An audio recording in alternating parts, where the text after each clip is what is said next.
That was a very, very nice introduction, I must say. And I have to tell you that looking at the guest list for this event last week, I was dreading it. I mean, every single person in this room knows at least as much about women in leadership and probably more than I do. And the way I got over was to think about a breakfast that I had with a friend of mine not too long ago.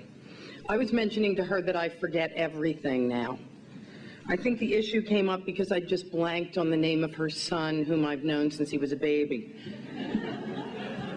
And I didn't even feel bad about that because that morning I'd forgotten my own cell phone number. But I could tell her that because she's one of us. I mean, you know what I'm talking about. Everybody in this room today is one of us. We share many of the same great educational backgrounds, the same terrific jobs, privileged existences, and lucky children. We shop at many of the same stores, and we all buy black pants. I'm not sure why. We exercise on the treadmill, we run into one another on the street or at bookstores. I wind up talking a lot to big groups of us. And one of my small securities, even when the room is filled with so much star power, is knowing that if I forget my reading glasses, there will be at least a half dozen people in the audience who have the same magnification number from the drugstore that I do. In fact, I'm going to test that. Could the 2.0s raise your hand? See, I would have been fine. Us. And one of the things that we all have in common is that we've lived through the greatest social revolution in the last century in this country, and that is the rebirth of feminism and the subsequent extraordinary changes in the lives of women like us and our daughters and even some of our granddaughters. In one generation, we have moved from a population of women who were far less educated and represented in the workforce than men to a workforce that is half female and a college population that, by the year 2012, will be 60% women. Last year, I spoke to a conference of the senior women executives at Xerox.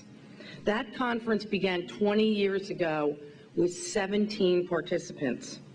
The gathering I spoke to had 400 senior managers, and they were addressed by the CEO of Xerox, whose name, of course, is Anne Mulcahy.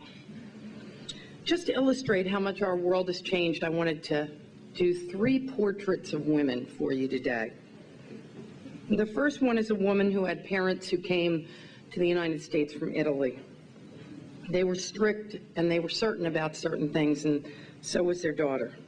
She knew that if there was money for college, which there wasn't, but if there was, it was her brother who would get it, even though her art teacher said she had talent and should go to art school. But her parents expected her to get married, which she did when she was 19, and to have children, which she did, 5 in all, and to never work outside of her home, and she never did. But sometimes she showed her children a portfolio she kept in a bedroom drawer of her watercolors. And when she sent them to school with bag lunches on Fridays, she drew pictures on the shells of their hard-boiled eggs. If she had other dreams, bigger dreams, she never talked about them, and neither did the other women that she knew. The second girl was her daughter. She was raised as her father's oldest son. And when she got B's, he told her they should be A's, and when she had A's, he asked why they weren't A+. She always knew that she would go to college, but she also knew that there were lots of colleges that she couldn't attend because they were all male. Princeton and Yale and West Point, for example. She looked around at the people who ran the country, and they were all men, all of them. And she looked at people who worked at and ran businesses like some of yours, and they were all men too.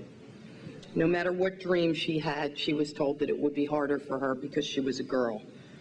But she decided that that was just too damn bad, and that to show them she would just be so much better that no one would be able to take her less seriously. The third girl is her daughter. She is 17 years old and lives in an utterly different world than the one her mother grew up in.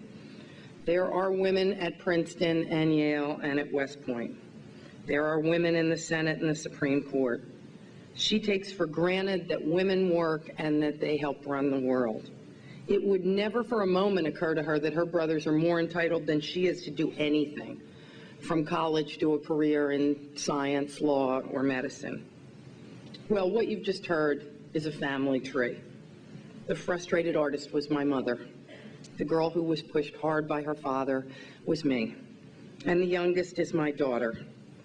I remember once coming to pick her up from Take Our Daughters to Work Day when she was 11, when she had spent the day with my friend, the federal judge, who let her wear her robes.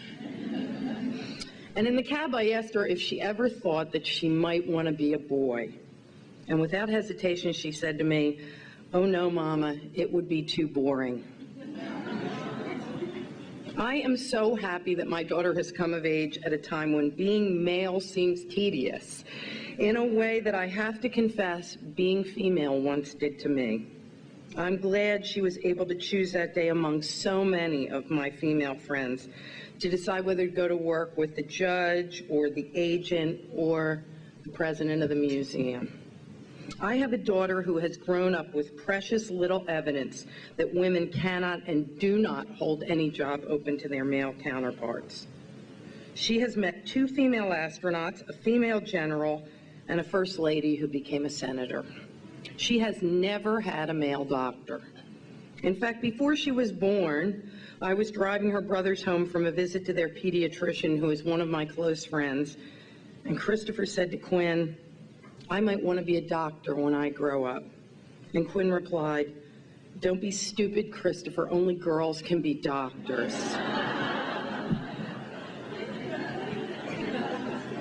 Now, why do I go to the personal in that way? It is because we know the world the way we see it. As a child, I saw no women in positions of real power and authority. Perhaps as important, I saw no women who worked for pay. The money the women I knew had was given to them by men, and the position they held was given to them by men as well. And believe me, for a girl who was outspoken, smart, implicitly insurrectionary, and always pissed off, this was a powerful goad to think that the world needed changing. But that is not the world the girls I know, the girl I love, see today. They see Condoleezza Rice and Hillary Clinton. They see Eileen Collins and Shirley Tillman. They see Susan Lyne and Cynthia McFadden. They see all of you in this room, and they have no doubt that you are as important as your male counterparts and that they can be you someday. That's progress. That's real 24-karat down to the ground progress. It's also a problem. I mean, where does a social movement go when it has been hugely successful, but not truly transformative? It's an interesting question, and we're living the answer. All of you are. You could hear it in the panels today on all kinds of important fronts. It's easier to sell the necessity of the labor union movement when young women sewing in the Triangle Shirtwaist Factory die because the windows are barred. And not as easy when people on automobile assembly lines are making an hourly wage 3 or 4 times higher than a government mandate. It's easier to argue against racial prejudice when drinking fountains are designated black and white and a young black man who whistles at a white woman can be murdered with impunity. Easier than it is when it's a question of how many black students are going to get into Harvard and whether the black son of a doctor is given a leg up over the white son of a cop. And it's far easier to argue for the systematic devaluing of women in society if women are denied the right to own property, take the bar exam, and say no to their husbands than it is when women appear on the surface, to all intents and purposes, to be participants in virtually every walk of life. When prejudice, bigotry, and injustice are entrenched, egregious, and sanctioned, both overtly and covertly, I think of that as requiring big muscle group memories. Big muscle group remedies, you know, the lawsuit, the amendment, the marches. But the women's movement is now more often in the small muscle group area. And it's also in a place where the intimacy of the revolution becomes the nexus of real change, which means that in some ways it is in the most difficult part of real transformation, which takes place person to person. It seems to me that the stage that comes next is not always out in the world, but frequently at home, in changing the hearts and minds of men on deeply personal as well as political levels. Because as long as we have a revolution that has transformed the world mainly for only half the population, it can't really call itself a revolution at all. I mean, the simple fact is that no one ever has to sit down and assure her son that a boy can be president when he grows up. Girls still wonder today how they'll juggle work and family. Boys still figure they'll juggle work and family by getting married. We still start from very different places. In some ways, the vast changes have made the differences that are left even more apparent. Girls are told that they can be both leader and nurturer, that they can manage and mother, that they can be achiever and friend. Girls have been told that they can do everything. But why aren't we talking to our sons more about becoming more like us? About the joys of parenthood, about being good friends to other men, and about honoring their emotions and their interior world as well as their ability to earn money and power. We're still in a position where we usually ask men to do half of everything, just like the bad old days. Most representative of that for me is the fact that when I speak in public, I am almost always asked by some young woman how I manage to combine work and family. In all of my years giving speeches, and we're talking about 20 now, I have never been asked that question by a man. Not once. And that speaks to the fact that the battle that hasn't been won isn't the recognition of the need for equity by corporations or by judicial bodies. It's the fairness principle absorbed into the complete fabric of daily life. That's a far harder sell. And it's a harder sell on an individual level as well. Sure, it's hard to call your boss on old-fashioned, old-think, reflexive sexism. It's hard to call your coworkers on assumptions that are made because of your gender. To come home night after night and wave the flag over a cranky baby or a stack of dirty dishes. I mean, as the nurse said to me in the hospital when I had to fight to have my legal name on my kid's birth certificate because it was different than my husband's, honey, this is where most of you girls fold. And it is. I mean, Arlie Hochschild wrote a book some years ago called The Second Shift, in which she interviewed couples in which both worked and found out that women did 92% of the household chores. That's as lopsided a figure as the old quotas were at Harvard Law School in the bad old days. I hear this complaint all the time about young women in America. They don't get it. They don't understand how hard we've worked to get here. They don't understand how bad things were. They don't understand that you used to have to keep your mouth shut if your boss made a grab at you, or that no matter how smart you were or where you'd gone to college, years ago the first question you were asked was, can you type? Sooner or later someone quotes George Santayana to me, and those that can't remember the past are doomed to repeat it. But how in the world do we expect them to feel the utterly changed tenor of the times, any more than I can truly feel what it was like for my grandparents to raise 9 children during the Depression? Of course I know the history, and at home I've heard the stories, but personal experience is often the trump card. The young women of today may not hit the glass ceiling where their predecessors have. They certainly won't know what it's like to sit home and watch as their fathers and husbands go out to vote for president and they stay home. They won't know what it's like to be denied entry to West Point or even to basic training. Virtually all of the firsts are gone, except for the first female president and the first female pope. And the second at this point may not be worth having, and the first we may get during our lifetime. They may hit the glass ceiling at home when almost overnight the world implodes, when they're transformed from a junior executive with the world in a Palm Pilot to a homebound mother with 2 kids under the age of 3 and oatmeal in their hair. They might hit it when they realize that they've wound up with 2 full-time jobs and their male counterparts have not, because of unfinished business about how we see those things that were formerly denoted as women's work. But she'll learn something else in many cases, that young woman, and it's probably the most important part of the next stage of feminism. She will learn that childbearing can be utterly transformative in her personal life, her spiritual life, and her work life, and that the division in which men handed it off to their female counterparts was a bad deal for men. In other words, she will slip into the world of difference feminism, which is quite different from the world of equity feminism. Difference feminism is tough for some people to swallow. I mean, we started this whole thing with the notion of equality. We can do anything that they can. And because people sometimes are not terribly careful about semantics, the word equality turned into identical or the same. But there's a fair amount of research that suggests that, at least for the time being, and I think you were talking about this morning, perhaps women are not the same and that they may bring something different to the table than their male counterparts do. Now, I want to be very careful about how broad a brush I use here.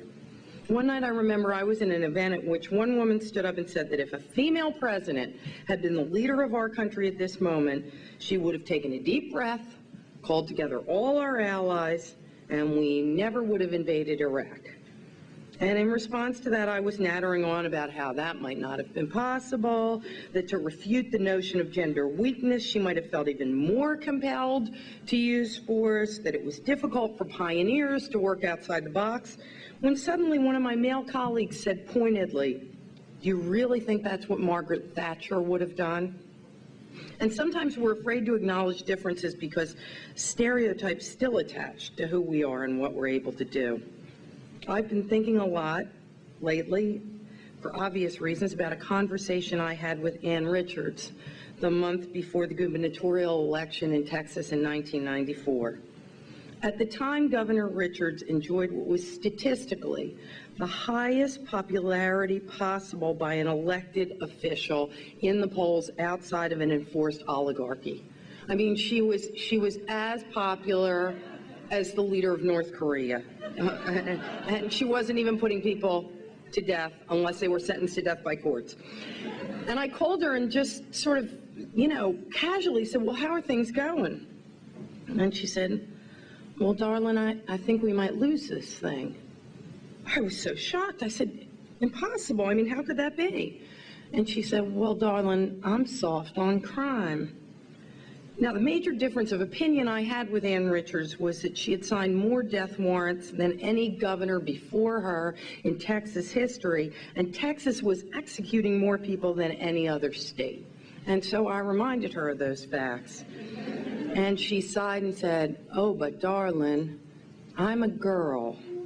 And a month later, her popularity still soaring, she lost to George W. Bush.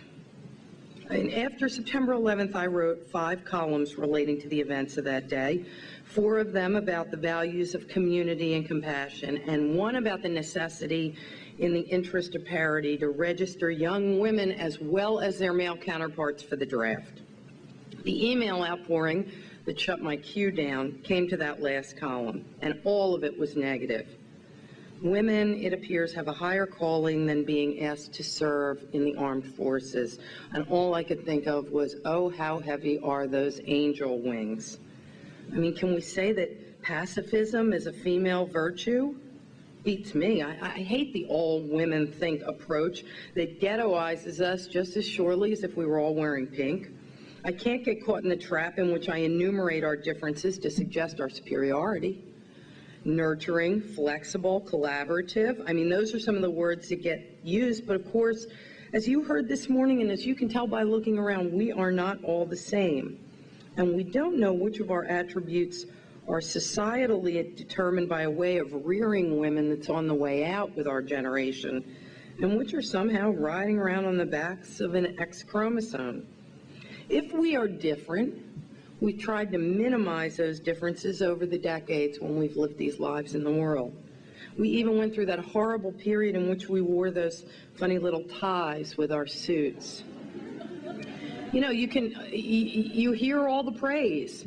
One of the boys, team player. The message was clear. As long as they could forget, darling, I'm a girl, we were okay.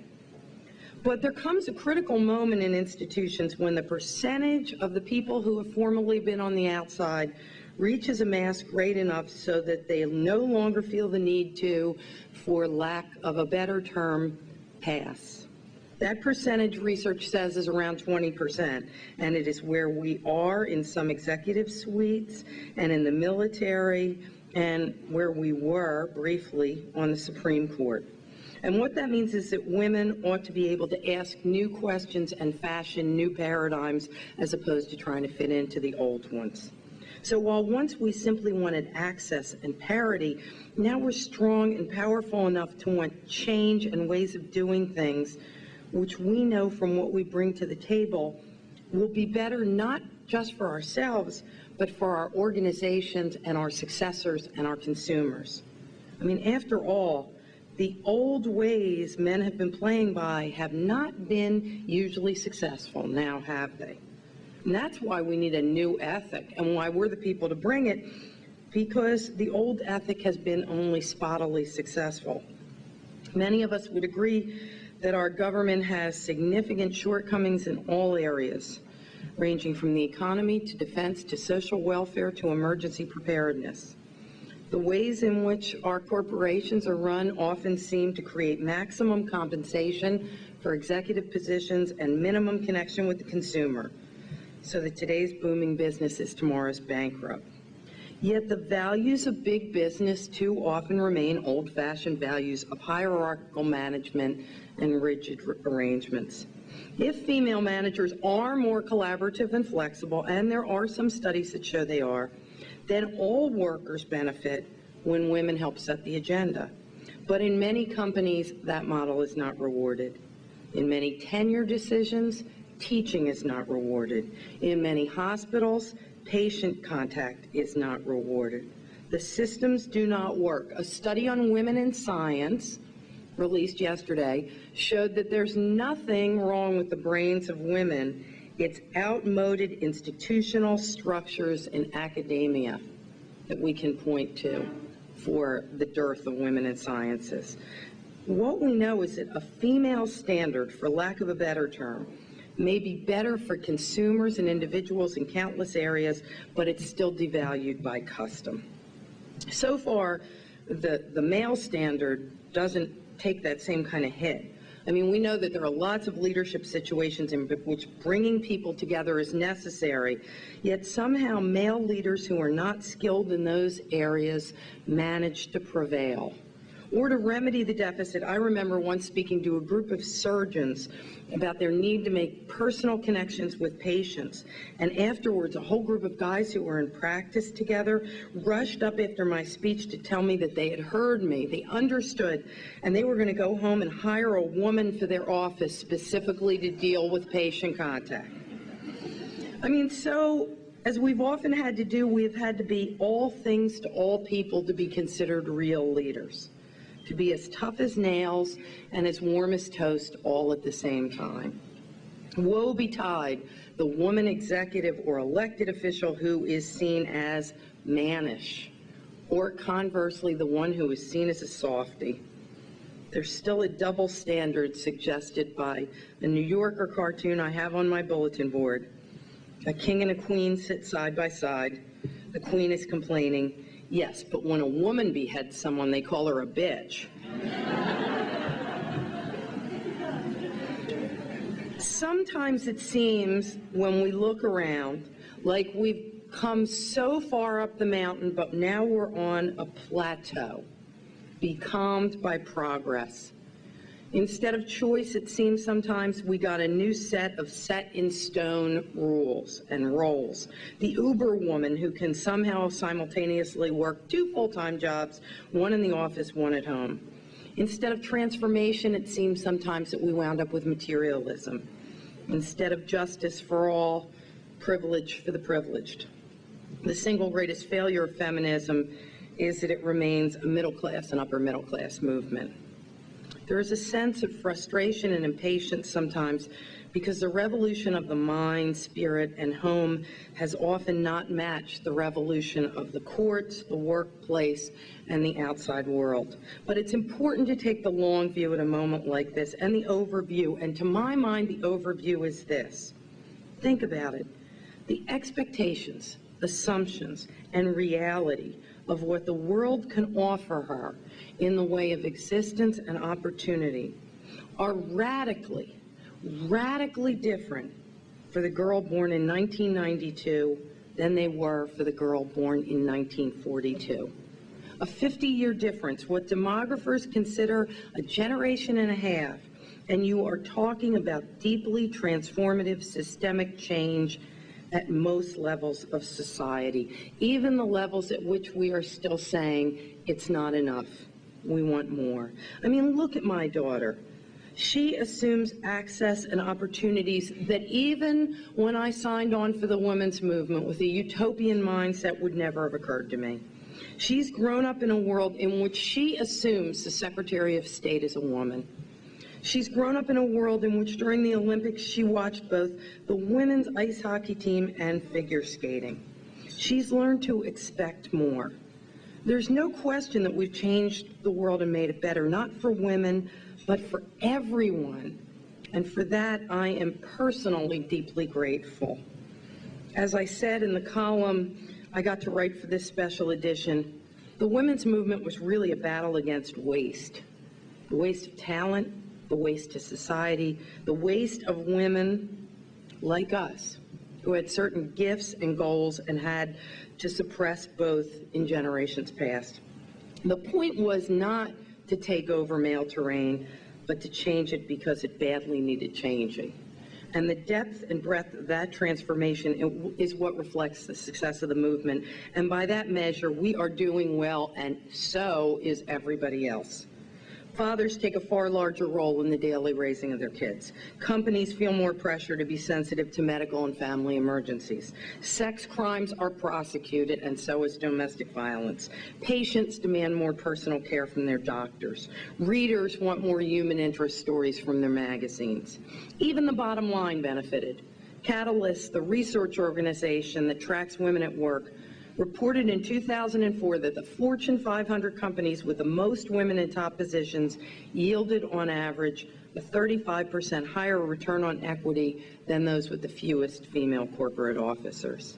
And in 1970, 46 women at Newsweek magazine charged it with workplace discrimination. Today, we're here celebrating its second annual issue on women's leadership. After last year, the first issue was in the top quarter of newsstand sales.